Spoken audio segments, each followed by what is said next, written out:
Hello everyone, welcome back to my channel 7 Speed Manipur. Asi I music leisure hoigi Imphal gi Punya showroom da laksaraga hariba gari si gi matang na ngasi samlapa details review ama video am semjar ke na laksabani ba. Ado ngasi ni semjar do video se hoigi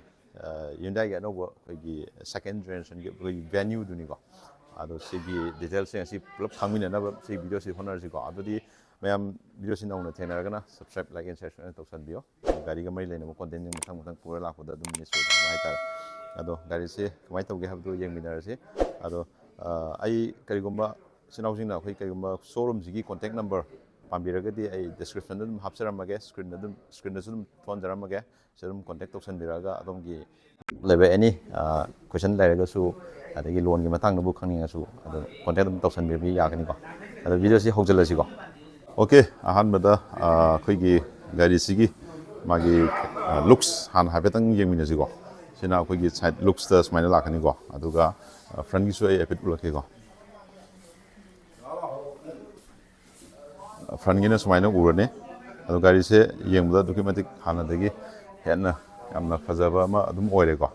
aduga mok maning gi looks na mok smaina ugani ko maning gi looks na smaina ukhangani gari am thina fajai hana dagi akoi broadness hengale aduga gari gi height chu hengale ko aduga magi length dum sem adum samana lady habitare adubu magi koigi sigi side koi wheel base 20 mm gi sang han dagi kitang increase tawri ko sina maram war kana koigi manungi interior gi koigi leg room se sida kitang opongba changes amadi o phangani ko okay ado si or kana koigi si gari sigi matang da details keno holding da my price to my han hajaram me ko haiba khoi sigi gari sigi variant je khoigi H2 adagi H4 5 6 adagi 7 kalaga adaga 8 adagi 9 kalaga 10 sumaina lakhani mai variant ko adagi petrol da ma diesel da ma lakhani aduga magi engine option je khoigi 1.2 naturally aspirated da ma lani ko aduga 1 liter turbo da ma lakhani ko aduga diesel zu 1.5 amaga lakhani khoigi engine option ahum jila lakhani ko adu magi power figure je screen dum hapchara ge ko aduga sigi side lom da lai ngi sai dum ana dum haija orage khoigi magi side ki keno se side lom ni sigi magi ground clearance hai tare adum hana ga adum habit average adum mana habit sang da lai hai tare 180 to 90 gi sang sigi mark sida ko aduga khoigi sigi alloy je design je biro si alloy anoba keno ni ko ngi mana o phangani lamo for dexter lakhani ko sigi adu ai sigi variant je khoigi top class oi dini ko khoigi keno da dct da no one khoigi turbo do oi dini ko sijo aduga magi price tumaga I hajarage magi sigi price lakhado je venue 1 liter turbo dct oi dini ko hx10 do adu sigi magi price se khoigi on road ta khoigi 17 lakh 6,453 smile lakhani ko my on road price ado starting khoigi naturally aspirated 1.2 haitare 1.2 gi manual ko khoigi ex showroom da khoigi 7 lakh 92,900 sidagi hauraga goes up to khoigi 15 lakh 17,100 ex showroom da ni ko si hairjina sidagi smile lakhani ko aduga muk sigi muk tongan ba end line gi su lei ko ado sigi price matang henna ko pamaron khani ga ju ai hapsari ba koi contact number se contact option ga dum atana bi ya ga ni ko okay sina koi gi side lom gi yeng pa simai lai le do front gi lakho kan da front just mine o phangani ko front ji da magi changes se dum phana ure ko si connected DRL fully connected mine lakhani ko aduga se da code LED magi headlamp je mine have moi keno on sigi LED da compartment mine ani thongna yaure ko sida the side air curtain ga yausare aduga sida glossy da magi grill je pura glossy da yaure ko aduga sida su khoi sensor je ama ani mari ko aduga side da sida su 6 sensor mamang yaure ko aduga mai ꯑꯗꯥꯁ level 2ꯒꯤ ꯐꯤꯆꯔꯁꯨ ꯑꯗꯨꯝ ꯌꯥꯎꯔꯛꯑꯅꯤꯀꯣ ꯑꯗꯥꯁ level 2ꯒꯤ ꯐꯤꯆꯔꯁꯨ ꯑꯗꯨꯝ screen ꯑꯗꯨꯝ ꯍꯥꯞꯆꯔꯒꯦꯀꯣ ꯌꯥꯝ ꯊꯤꯅ ꯒꯥꯔꯤꯁꯤ ꯌꯦꯡꯕꯗ ꯍꯥꯟꯅꯗꯒꯤ ꯌꯥꯝꯅ ꯑꯩꯈꯣꯏꯒꯤ ꯃꯁꯀꯨꯂꯔ ꯑꯣꯏꯕ ꯑꯗꯒꯤ ꯆꯥꯎꯕ ꯌꯥꯝ ꯍꯦꯜꯂꯦ ꯑꯗꯨꯒ ꯁꯤꯗꯁꯨ ꯑꯩꯈꯣꯏꯒꯤ ꯁꯤꯒꯤ ꯀꯩꯅꯣꯁꯦ ꯄꯦꯅꯦꯜꯁꯦ ꯁꯤꯁꯨ ꯈꯤꯇꯪ ꯆꯥꯎꯅ ꯌꯥꯎꯔꯦꯕꯀꯣ ꯁꯤꯗꯤ ꯃꯥꯒꯤ transmission DCT dual class transmission ꯁꯨꯃꯥꯏꯅ ꯂꯥꯛꯀꯅꯤ ꯑꯗꯨꯒ ꯁꯤꯗꯁꯨ ꯑꯩꯈꯣꯏ 360 ꯗꯤꯒ꯭ꯔꯤ ꯀꯦꯃꯦꯔꯥ ꯌꯥꯎꯖꯔꯛꯑꯅꯤꯀꯣ ꯁꯤ ꯀꯦꯃꯦꯔꯥꯁꯤ ꯂꯩꯔꯦ ꯁꯤꯗ ꯁꯤ ꯕꯣꯗꯤ ꯀꯂꯔ ꯑꯗꯨꯝ ꯑꯣꯏꯖꯔꯛꯑꯅꯤ ꯁꯤꯅ ꯇꯔꯟ ꯏꯟꯗꯤꯀꯦꯇꯔ ꯁꯨꯃꯥꯏꯅ ꯌꯥꯎꯔꯛꯑꯦꯕꯀꯣ ꯑꯗꯨꯒ ꯁꯤꯗꯁꯨ ꯑꯩꯈꯣꯏꯒꯤ ꯔꯤꯀ꯭ꯋꯦꯁ ꯁꯦꯟꯁꯔ ꯀꯣ ꯁꯨꯃꯥꯏꯅ ꯌꯥꯎꯖꯔꯛꯑꯅꯤ ꯑꯗꯨꯒ ꯁꯤꯗꯩꯁꯤꯗ ꯍꯥꯟꯅꯒ ꯇꯣꯉꯥꯟꯕ ꯃꯥꯒꯤ ꯌꯨꯅꯤꯛ ꯗꯤꯖꯥꯏꯟ ꯍꯥꯏꯇꯥꯔꯦ ꯌꯨꯅꯤꯛ ꯗꯤꯖꯥꯏꯟ ꯁꯤꯗꯩꯁꯤꯗ ꯇꯣꯉꯥꯟꯕ ꯑꯩꯈꯣꯏꯒꯤ ꯑꯦꯂꯤꯃꯦꯟ ꯃꯆꯥ ꯑꯃ ꯁꯨꯃꯥꯏꯅ ꯍꯥꯞꯄꯦ ꯚꯦꯅ꯭ꯌꯨ ꯑꯣꯏꯅ ꯁꯨꯃꯥꯏꯅ ꯊꯥꯔꯒ ꯑꯗꯩ ꯁꯤꯗꯁꯨ ꯑꯩꯈꯣꯏꯒꯤ ꯒ꯭ꯂꯥꯁ ꯑꯦꯔꯤꯌꯥ ꯑꯃ ꯃꯆꯥ ꯑꯃ ꯁꯨꯃꯥꯏꯅꯁꯨ ꯄꯤꯌꯦꯕꯀꯣ ꯑꯗꯨꯒ ꯁꯤ ꯌꯦꯡꯕꯗꯁꯨ ꯍꯦꯟꯅ ꯁꯤꯅ ꯃꯁꯛ ꯑꯃ ꯇꯣꯉꯥꯟꯕ ꯑꯃ ꯊꯣꯛꯍꯜꯂꯦꯀꯣ ꯑꯗꯨꯒ ꯁꯤꯗꯁꯨ ꯑꯩꯈꯣꯏꯒꯤ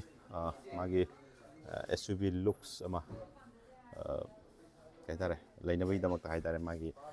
ꯁꯤꯒꯤ ꯔꯨꯐꯔꯦꯜ ꯁꯨꯃꯥꯏꯅ ꯑꯃ ꯍꯥꯞꯄꯦꯕꯀꯣ ꯑꯗꯨ ꯁꯤꯗꯁꯨ ꯃꯅꯤꯡꯗꯁꯨ ꯑꯩꯈꯣꯏꯒꯤ ꯁꯦꯟꯁꯔꯁꯦ ꯑꯗꯨꯝ 6 ꯌꯥꯎꯔꯛꯑꯅꯤꯀꯣ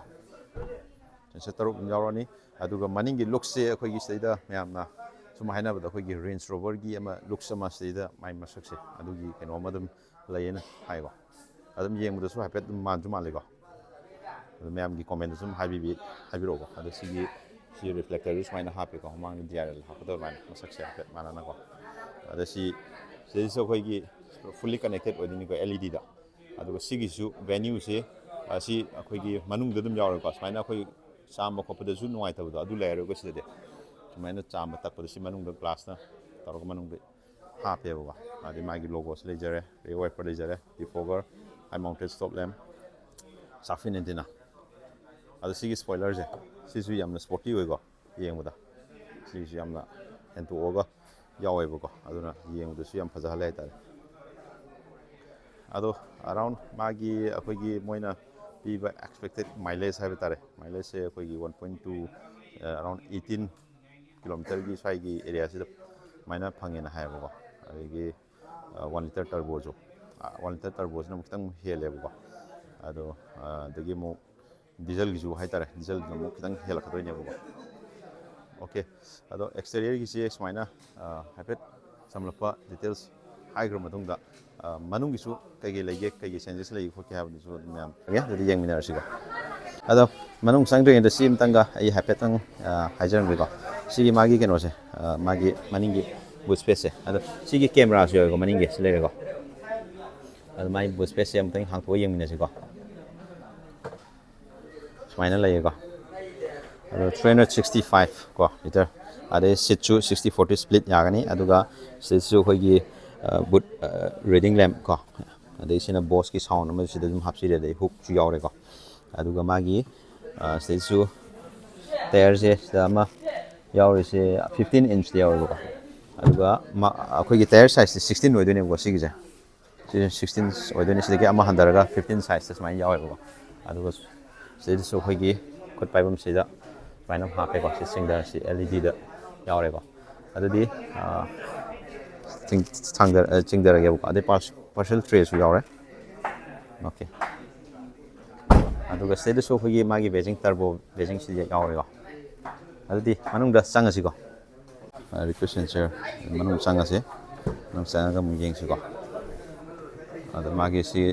ꯃꯥꯒꯤ ꯗꯨꯋꯦꯜ ꯑꯩꯈꯣꯏꯒꯤ ꯁꯣꯐꯇꯁꯇ ꯂꯥꯛꯑꯅꯤ ꯁꯤꯁꯨ ꯑꯩꯈꯣꯏꯒꯤ ꯋꯥꯏꯠ ꯀꯂꯔꯗꯀꯣ ꯗꯨꯋꯦꯜ ꯇꯣꯟ ꯀꯂꯔꯗ ꯌꯥꯝ ꯐꯖꯅ ꯌꯥꯎꯋꯦꯕꯀꯣ ꯑꯗ ꯁꯤ ꯕꯣꯇꯜ ꯍꯣꯜꯗꯔ ꯌꯥꯎꯔꯦ ꯕꯣꯁꯀꯤ ꯁ꯭ꯄꯤꯀꯔ ꯌꯥꯎꯔꯦꯀꯣ ꯑꯗꯨꯒ ꯁꯤꯗꯁꯨ ꯁꯤ ꯑꯦꯂꯦꯛꯇ꯭ꯔꯤꯀꯦꯜꯂꯤ ꯑꯦꯗꯖꯁꯇꯦꯕꯜ ꯌꯥꯎꯔꯦꯀꯣ ꯁꯤꯗ ꯁꯤꯠꯀꯤ ꯗ꯭राꯏꯚꯔ ꯁꯥꯏꯠꯀꯤꯁꯦ ꯑꯗꯨꯒ ꯃꯃꯥꯡꯒꯤ ꯁꯤꯠꯀꯤ ꯀꯩꯅꯣꯁꯦ ꯑꯩꯈꯣꯏꯒꯤ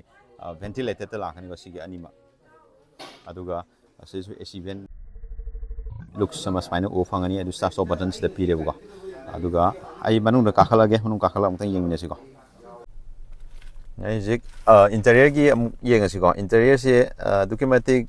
ꯍꯥꯟꯅꯒꯤ ꯀꯩꯅꯣꯗꯨꯒ ꯚꯦꯅ꯭ꯌꯨꯗꯨꯒ ꯌꯦꯡꯕꯗ ꯈꯤꯇꯪ ꯁ꯭ꯄꯦꯁꯤꯌꯁ ꯑꯣꯏꯕ ꯈꯤꯇꯪ ꯍꯦꯟꯕꯗꯧꯅ ꯇꯧꯏꯀꯣ ꯑꯗꯒꯤ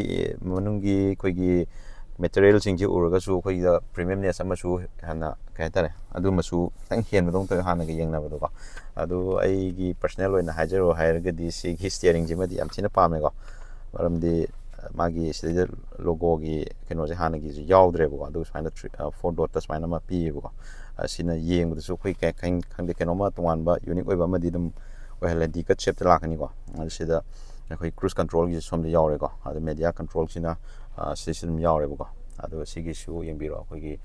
ꯃꯥꯒꯤ ꯇꯣꯉꯥꯟꯕ ꯑꯩꯈꯣꯏꯒꯤ ꯑꯇꯩ ꯒꯥꯔꯤꯗ ꯁꯨꯝ ꯌꯦꯡꯕꯗ ꯀꯌꯥ ꯊꯣꯏꯅ ꯎꯗꯦ ꯁꯤꯒꯤ ꯗꯤꯖꯥꯏꯟꯁꯤꯀꯣ ꯑꯅꯧꯕ ꯑꯍꯥꯟꯕ ꯑꯣꯏꯅꯀꯣ ꯑꯩꯈꯣꯏꯒꯤ ꯁꯨꯃꯥꯏꯅ ꯀꯞ ꯑꯩꯈꯣꯏꯒꯤ ꯗꯨꯋꯦꯜ ꯄꯦꯅꯣꯔꯥꯃꯤꯛꯇ ꯑꯩꯈꯣꯏꯒꯤ ꯃꯥꯒꯤ ꯏꯟꯐꯣꯇꯦꯟꯃꯦꯟꯅꯦ ꯑꯗꯒꯤ ꯁꯤꯅꯦ ꯗꯤꯖꯤꯇꯦꯜ ꯑꯩꯈꯣꯏꯒꯤ ꯀ꯭ꯂꯁꯇꯔꯁꯤꯅꯦ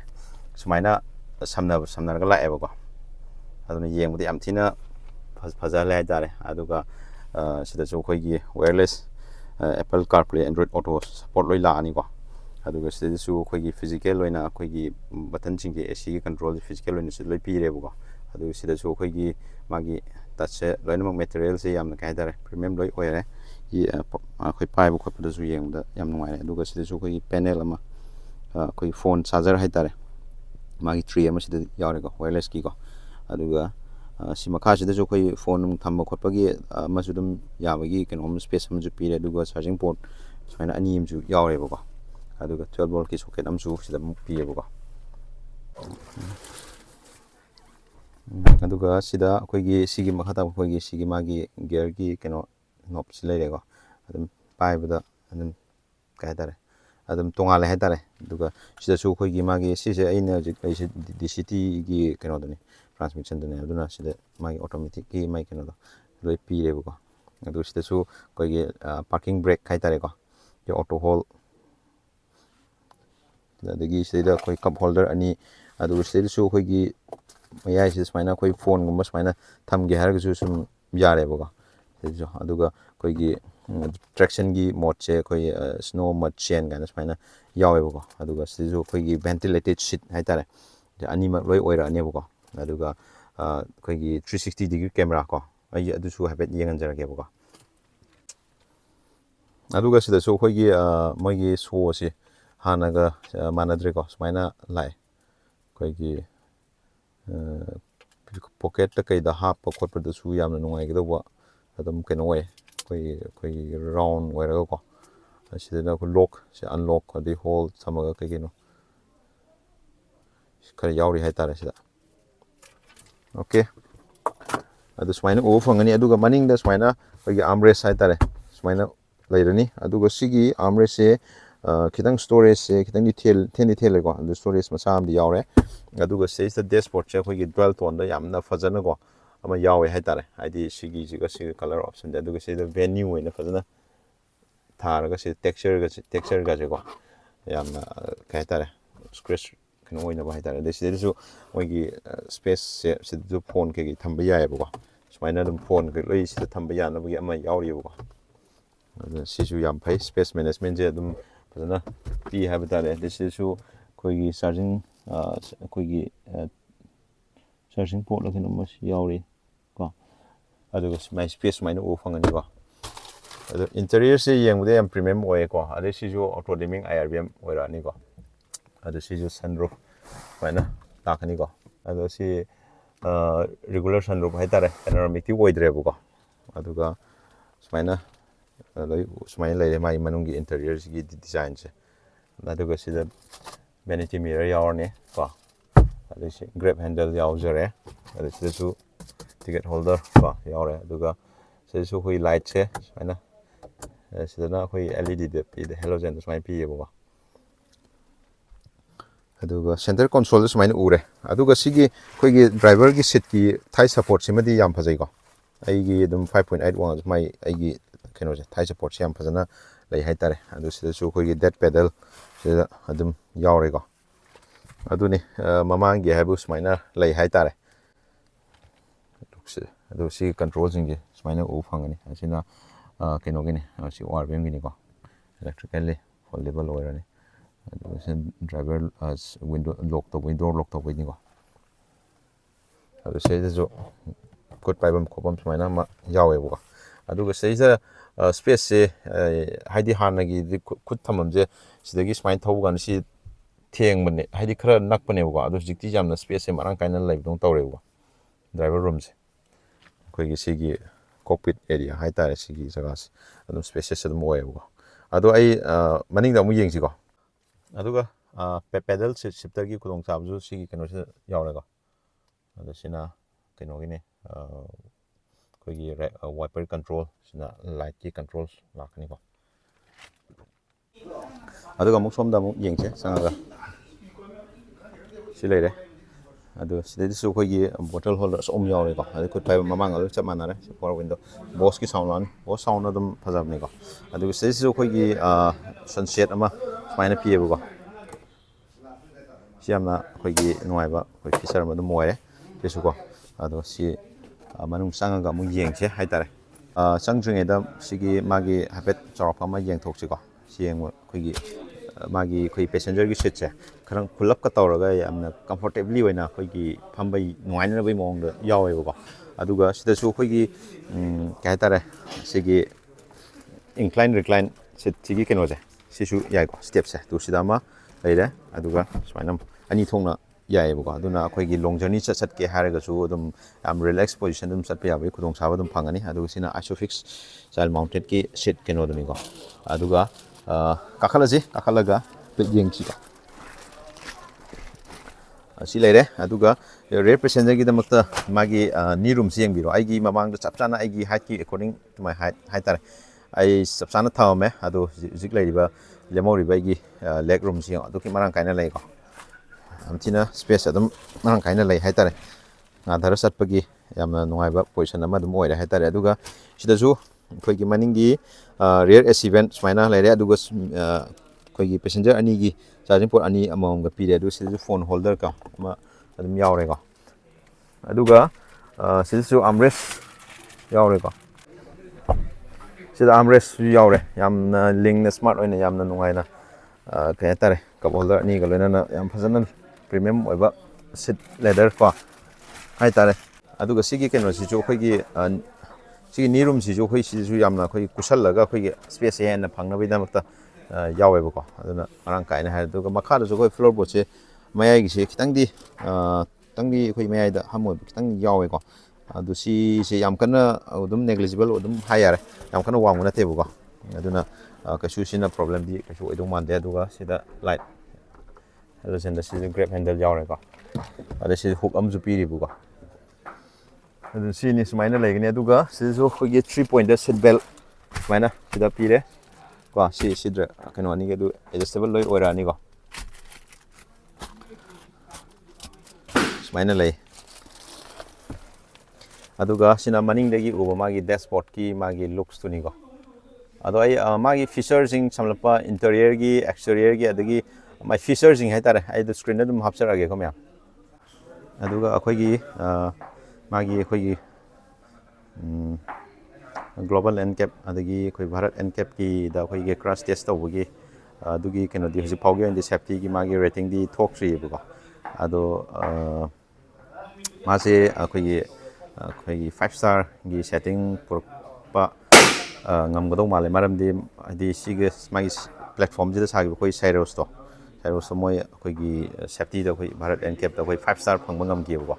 ꯁꯦꯝ ꯄ꯭ꯂꯦꯠꯐꯣꯝꯅꯤ ꯑꯗꯨꯅ ꯁꯤꯁꯨ ꯑꯩꯈꯣꯏꯒꯤ ꯑꯗꯨꯝ 5 ꯁ꯭ꯇꯥꯔ ꯐꯪꯕ ꯉꯝꯕꯒꯤ ꯑꯗꯨꯝ ꯈꯨꯗꯣꯡꯆꯥꯕ ꯑꯗꯨꯝ ꯂꯩꯗꯧ ꯃꯥꯜꯂꯦꯀꯣ ꯃꯌꯥꯝ ꯉꯁꯤꯒꯤꯗꯤ ꯁ꯭ꯋꯥꯏ ꯁꯨꯝ ꯂꯣꯏꯁꯤꯟꯖꯔꯒꯦ ꯑꯗꯣ ꯀꯅꯥꯒꯨꯝꯕ ꯏꯆꯤꯜ ꯏꯅꯥꯎꯁꯤꯡ ꯀꯣꯟꯇꯦꯛ ꯇꯧꯅꯤꯡꯕ ꯂꯩꯔꯒꯁꯨ ꯑꯩ ꯁ꯭ꯀ꯭ꯔꯤꯟꯗ ꯅꯝꯕꯔ ꯌꯥꯎꯔꯤꯁꯤ ꯑꯗꯨꯝ ꯀꯣꯟꯇꯦꯛ ꯇꯧꯁꯟꯕꯤꯕ ꯌꯥꯒꯅꯤꯀꯣ ꯑꯗꯣ ꯉꯁꯤꯒꯤꯗꯤ ꯁ꯭ꯋꯥꯏ ꯂꯣꯏꯁꯤꯟꯖꯔꯒꯦ ꯑꯗꯣ ꯁꯤꯠ ꯕꯦꯜ ꯁꯣꯏꯗꯅ ꯐꯥꯕꯤꯌꯣ ꯒꯥꯔꯤ ꯊꯧꯕꯗ ꯒꯥꯔꯤ ꯃꯆꯥ ꯊꯧꯔꯒꯅ ꯍꯦꯜꯃꯦꯠ ꯁꯣꯏꯗꯅ ꯎꯞꯄꯤꯒꯗꯕꯅꯤꯀꯣ